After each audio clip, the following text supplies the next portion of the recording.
Dyslexic brains have huge advantages over neurotypical brains. There's four major ones. The first one is called material reasoning. The second one is called interconnected reasoning. The third one is called narrative reasoning. And the fourth one is called dynamic reasoning. Collectively, these strengths are called the dyslexic mind strengths. In this video, we're going to be talking about narrative reasoning.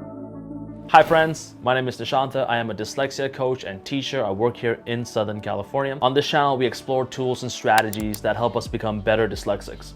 So what is narrative reasoning?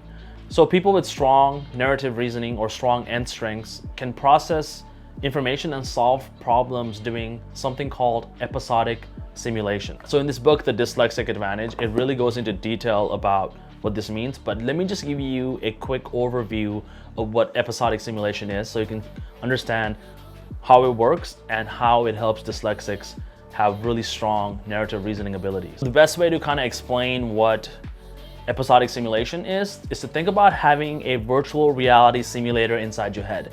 And what this simulator does is, as you're going through life and having different experiences, what it's going to do is it's going to take some of the sensory information from those experiences. Like if you see something that's really interesting, it's going to store that piece of data, it's going to store that asset in your simulator. If you taste something very interesting, if you smell something, if you hear a different, like an interesting sound or a song, or if you're feeling an interesting emotion or a feeling, all those different assets will be separated from the experience and stored individually in your episodic virtual reality simulator. And then whenever you are facing a problem, you can pull those assets out of your database, put them together so you can simulate the problem, so you can kind of see it in different angles, and hopefully you'll be able to solve that problem through your simulator. So kind of imagine your life as like a play, and as you're going through life, you are able to take different props from different scenes and store them in in a back room somewhere. Whenever you need to solve a problem, what you do is you go into the back room, you go into the backstage, and you pull the props that you need and you put them into place, and then you can kind of experience the scene fully constructed with different assets that you've already experienced. And then you can like move them, rearrange them, exchange different emotions, you can exchange different moods, you can exchange different smells and tastes and like sceneries and problems and all these different things using your mind. So you can play out a bunch of different scenarios and then try to figure out the best solution to that problem that you're facing. So another really dope thing about having strong narrative reasoning abilities is you're able to take factual information, like just straight facts, and you're able to store them as experiences. And you're able to recall those a lot better. And when you store these, there's a lot of context involved. So the information that's stored has a lot of like richness rather than just like cold, just hard facts. So there's more meaning that's derived from facts when you store it as experiences. In order to understand how narrative reasoning works, it's kind of important to know a bit about how memory works. Basically, there's long-term memory and short-term memory, and long-term memory is split up into declarative and procedural memory. Declarative memories are just like facts, where procedural memories are things like how to do something, like directions on how to do something, like rules on how to do something. Like if you're playing chess, for example, there's a lot of procedures and rules involved, so you'd have to know those things. Whereas facts like about the world would be declarative memory. And declarative memory is split up into two parts. The first part is called semantic memory, which is kind of like impersonal things about the world. And then there is episodic memory, which are very personal experiences that you've actually been through. So these are memories that you've personally had, like sensory information that you personally experienced, emotions that you personally experienced, tastes, sounds that you personally experienced. All these personal memories are stored as episodic memories. So according to this book, The Dyslexic Advantage, the reason why people with really strong end strengths are able to create this virtual reality system inside of their brain is because they have a huge reliance on using episodic memory. All of their higher level thinking abilities kind of go through that memory system. So that's why they're able to do episodic simulations and things like that, because they're so good at using this episodic memory as a way of storing information, as a way of storing procedures, as a way of storing lots of different types of memories that other people use different memory systems to store. So there's some really interesting ideas and research in this book about narrative reasoning.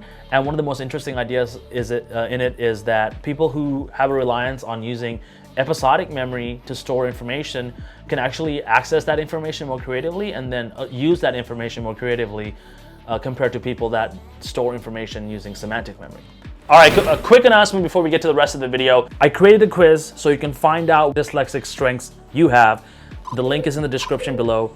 Click on it, take the quiz, and find out right now. All right, let's jump back into the video. So a really interesting and fascinating idea is combining N strengths with I strengths. So N strengths are narrative reasoning and I strengths are interconnected reasoning, which is another dyslexic mind strength. So when people who have narrative reasoning abilities also have interconnected reasoning abilities, now they have a huge store of information and ideas that they can simulate episodically.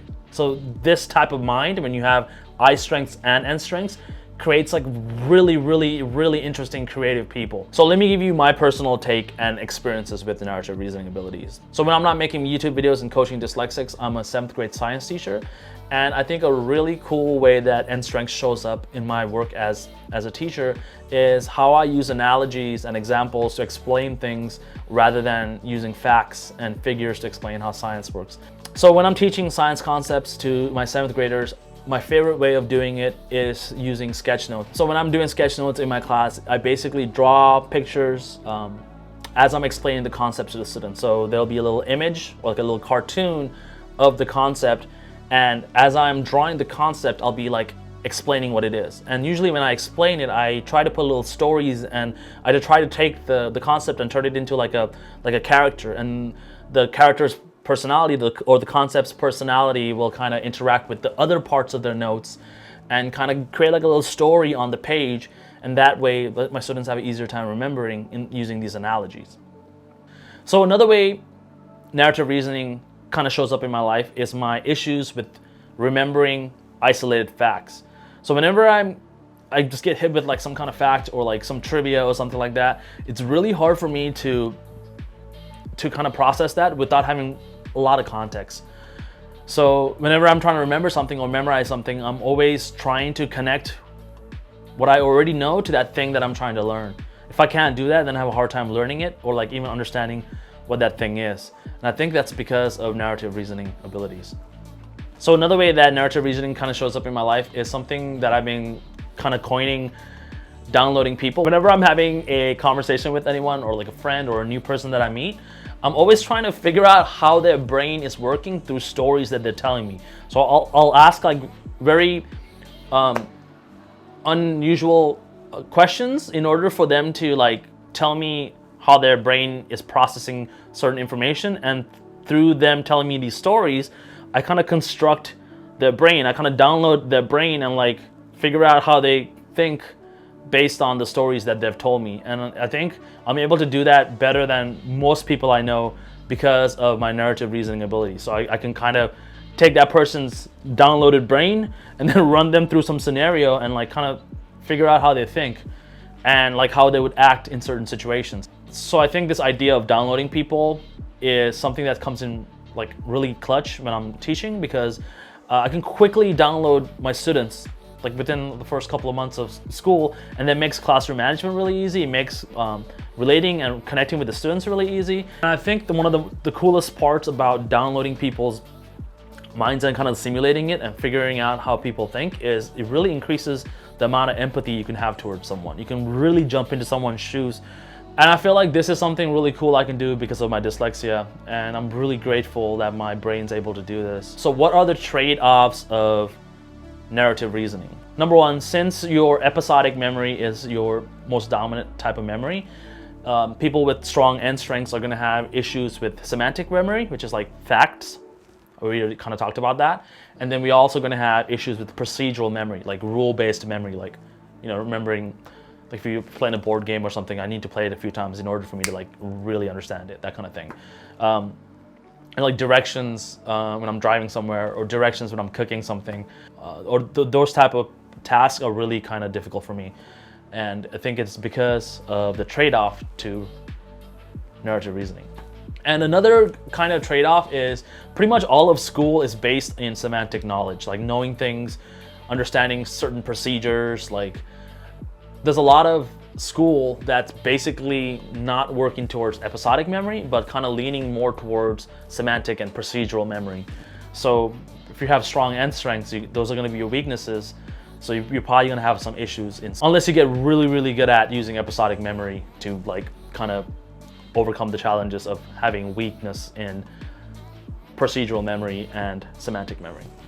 And the last trade-off of having really strong end strengths is when you're younger, you don't have a huge library of assets that you can pull into your virtual reality simulator.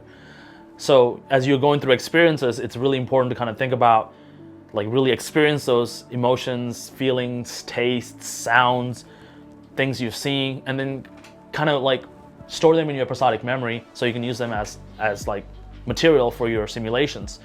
But as you get older, as you have more experiences, the more broadly you experience life, that library gets richer and richer and richer.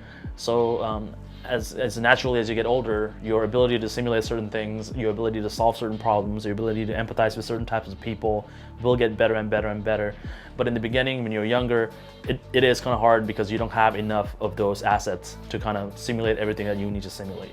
All right, a quick announcement before we get to the rest of the video. If you're dyslexic and you want to join a community of like-minded dyslexic people, join the community. It's at community.howtodyslexia.com. I'll leave a link in the description below. All right, let's jump back into the video.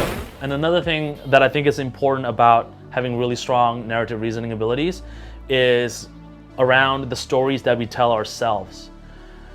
So the stories that we tell ourselves have a huge impact on who we are and what we become and what we are able to do, and like what we believe and like our potential in life. So if you have negative stories that you're telling yourself because you have dyslexia, because you've kind of experienced like these crappy situations at school or with your friends or when you're younger, then those memories are going to be really strong in a person with strong narrative reasoning abilities.